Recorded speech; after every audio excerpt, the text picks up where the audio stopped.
Hi, it's Susan. Welcome back to my channel. And if you are a first-time viewer, thank you so much for stopping by.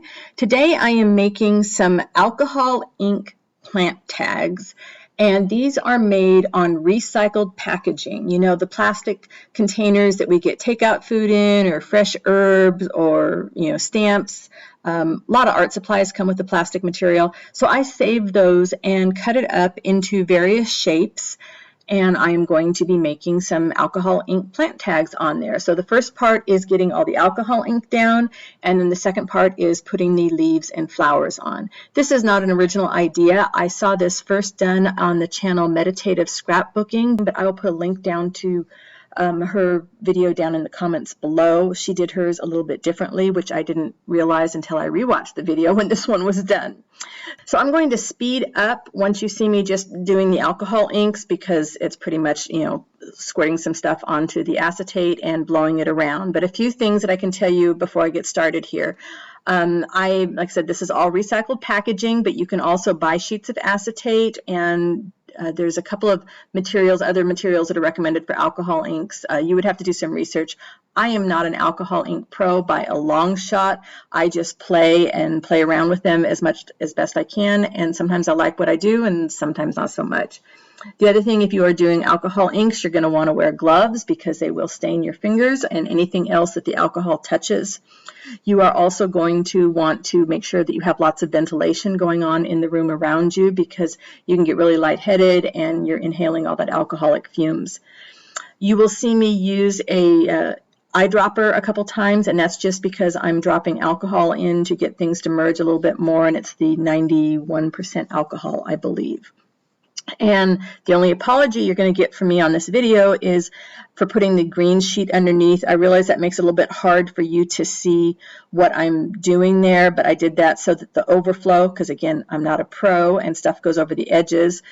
I wanted to get the overflow on that other sheet so I'd have some good collage material. Oh, and I'm using both Tim Holtz and Marabou alcohol inks. You can mix them up. It doesn't make any difference at all. And the thing I'm blowing the ink around with is something that you use for cleaning your camera, canned air for it. So I'm pretty much going to get the acetate completely covered with alcohol inks, and that's one way to do it. I think the next time I do it, I might try it where I only get some of the color on and leave some of it clear. But what was nice about doing it this way and using used packaging, it may be kind of hard to get completely clean. You'll sometimes see people that do a lot of work with alcohol ink scrub their surface clean with alcohol first so that they don't get any smudges and oil drops and things. I wasn't worried about it with this batch because I really wanted to get that extra texture in there. I figured that would just add more to the rustic, grungy look that I'm looking for with this particular project. And if I wanted to get them pristine, oh, who am I kidding? It's not going to get pristine. I'm never going to get something pristine because that's just not the way I work. I won't even say that I want to try and work that way because I didn't give up on that idea, but it's just not something that I gravitate towards anymore. I've just decided to accept being free and easy because there's a lot less stress on me. But I did want to talk about giving up. Not that I thought about giving up on this project, but there have been other projects that I have given up on. And I heard something the other day that kind of stuck with me. And somebody said you shouldn't give up because it makes it so much easier the next time to give up. And then the next time, and it just becomes a habit giving up rather than sticking with it. So I've decided instead of saying I'm giving up on a project, I might give it a vacation rather than giving up completely. I don't know if you agree with that or not, but I thought it made sense. Anything we do repeatedly becomes a habit. So if we give up a project repeatedly again and again, it's going to become easier to give up on projects. And I prefer to think, I need to just let the project sit and rest for a little bit while I maybe hone my skills or come up with some new ideas and some new ways to tackle it. But by the time I got all the ink on these, that looks like some metallic that I was trying. It didn't quite sparkle as much as I want. Maybe I didn't get it mixed up as well, but I'm pretty happy with all the color I have on these. And then I'm just going to add another layer to them with my leaves and flowers, and that's just going to change them completely. Have you done anything like this before? Let me know down in the comments if you've done something like this with your alcohol inks and some used packaging. So here's a lot of fresh pressed flowers. They once upon a time were fresh. They're not fresh now. They have been pressed wonderfully nice and flat, and I'm just kind of auditioning to see which ones I like, what combination of flowers and leaves. I'm not trying to match anything up so that I have the right leaf with the right flower. I am not a purist. I have discovered that recently since I've been doing the dyes, taking all the leaves and twigs and things from the garden and letting them boil in water and hoping to get some inks and dyes and things. And I thought I was going to be a purist and work on some books that were like 100% was stuff from my garden. And I decided, you know what, I don't have the energy for that. I am not going to be a purist. And it was kind of freeing. It was, for about 30 seconds, it was depressing because I thought it would be really cool to have this project where I could say it was 100% from, leaves and plants and dirt and seeds and dyes and all these things from my garden. And I might still do it on a very, very small scale, but the more I thought about it, the more it started to stress me out. And not in the, you get that stress that gets you excited and you can't wait to do the project.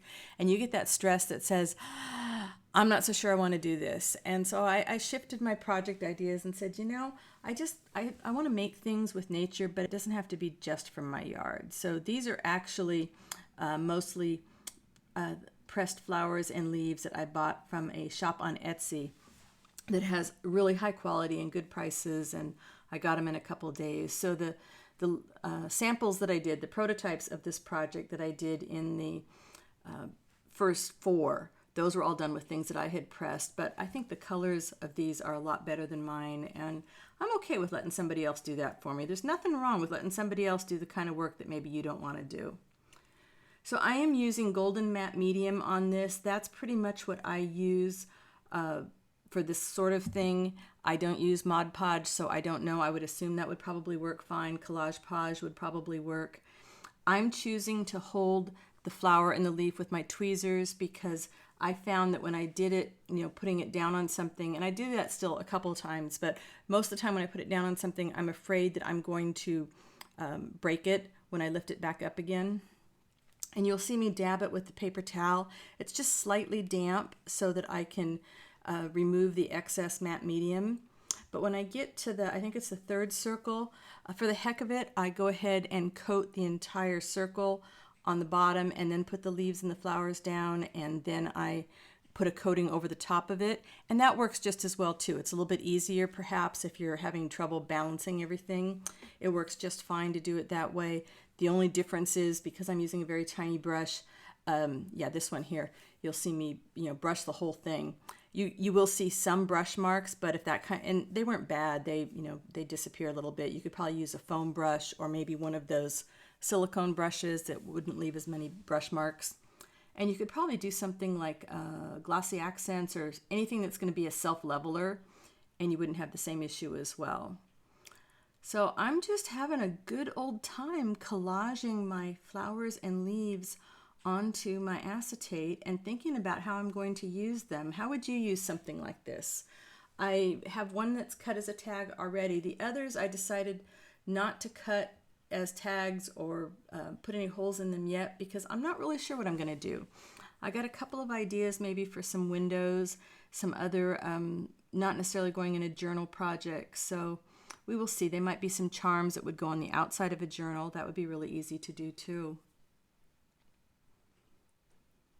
But it's kind of addicting. I mean, like any new thing, right? You do it a few of them and it's like, oh, I want to do some more of these, but I also want to go make some more of those little spirit sticks.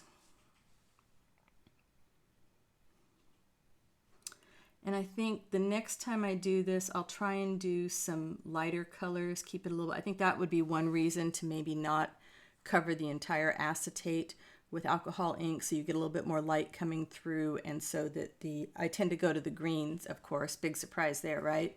And then if I'm doing a lot of things with leaves, they're not going to show up quite as much. And another thing you could do, of course, you could laminate these. It would kind of maybe defeat the purpose of having the acetate, but you could certainly laminate these. You could cover them with, you could do the alcohol ink, and then you could cover them with some tissue paper or a tea bag or something to protect the leaf and the flowers. But I guess, the little creative ramble that I've got for you today, this is kind of a short version of it, is about fun. Once I told myself I didn't have to be a purist about what materials I was using and from where. And once I just told myself it didn't matter that, I wasn't maybe an expert with alcohol inks, and I had only done this once before. I was just going to have fun. And that's something I'm doing a lot more lately, is just letting myself have fun with it. And I realize my projects are coming out better because I'm not worrying about them so much.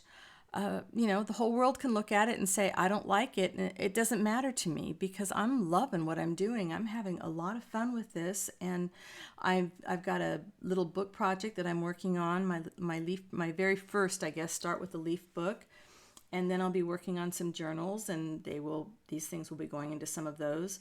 But I just kind of took the monkey off my back, I guess. And so if you have a monkey on your back that's telling you to hurry and race to the finish line because you got to get something done, because I don't know why. I don't know why you're racing for the finish line, but I'm not racing for any more finish lines. There are certain obligations that we have. There are certain things we have to get done because we've got, family obligations and chores to do, and, just general hygiene and eat, drink, and sleep kind of thing. But for the most part, I don't want to create from obligation anymore. It shows up in my work. It shows up in my work, and I don't like that. I want you guys to be able to look at my work and say, you had a blast, didn't you? I can tell. I can just see it in your work that you had a blast. Because I really think, okay, maybe it's kind of woo-woo out there, and maybe you're not woo-woo with me, but I think that kind of energy, it transfers. It transfers to the objects that we're holding on to. If you're holding on to something and you're stressed and you're frustrated and you don't want to do the project, you're squeezing it really tight. You get the wrinkles in places you don't want wrinkles. You break a flower. You spill the glue. You spill the paint. You make a mess that isn't one that's easy to clean up. And all that anger and frustration, I think it manifests itself in the work that we're doing. And I'm not talking about just art. I mean, maybe it's, working in the garden and you're getting frustrated and, you chop the head off of your favorite flowers or something accidentally because you're really stressed about having to do garden chores when you want to be in the house doing art, or you're doing art obligations because you have an order to fill when you really want to be out working in the garden. Not that I have any experience with those two extremes of stress, maybe just a little bit. But I don't know. I don't want to be racing to the finish line. I don't think any of us should be racing to a finish line to finish a project in a certain amount of time, because I think the project is going to take as long as it's going to take. I have a friend that's taken, over a year to finish one particular project. And it's something that any other, assignment that she was given to herself, she would have done it in a couple months. But this particular project, it took a year to grow. It took a year to grow. And she just said, I'm okay with that. I'm going to work on it a little bit at a time. I'm okay with that. So be okay with working at your own pace. I'm seeing so many things, make this fast, make that fast. And I was guilty of the same thing. I know for a long time I was putting out all these things about, here's a super fast, easy thing you can do. And even like the most recent thing, the spirit sticks, yeah, they are fast and easy. But it's not because I feel like I have to get a whole bunch of them done in a certain amount of time, It's just because it is a fast and easy thing to do. Mass making is fun. I like building my stash, but I don't want that to be the only thing that I'm doing. I don't want me to feel like I got all these things piled up and then suddenly I don't want to use them in the journals because I'm tired of it. I'm done with it. I'm probably a little bit of a broken record. I know this is something I go to a lot because it's something I'm trying to work through myself. Anyway, I'm getting down here to the last one. I hope you'll stick around to where I've got some really nice close-ups where you can see all the details of these. I'm really pleased with how simple these were to do. I did all of these in a couple hours. Like I said, I've sped a lot of this up for you guys so you didn't have to watch all the painstaking, bit by bit kind of bit stuff with it. But it doesn't take that long to do to get to the point that I was really happy with them. And I think the next batch will go even faster, especially if I'm not filming. Everything goes faster when you're not filming, right? Tell me how you would use these.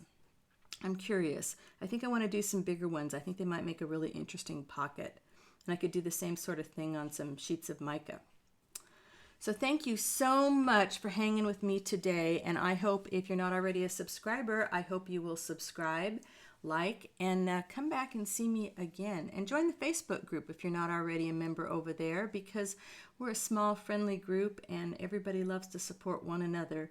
And we would love to have you join us there so we could support you too. Thank you so much for watching, and I will see you again next time. Bye-bye for now.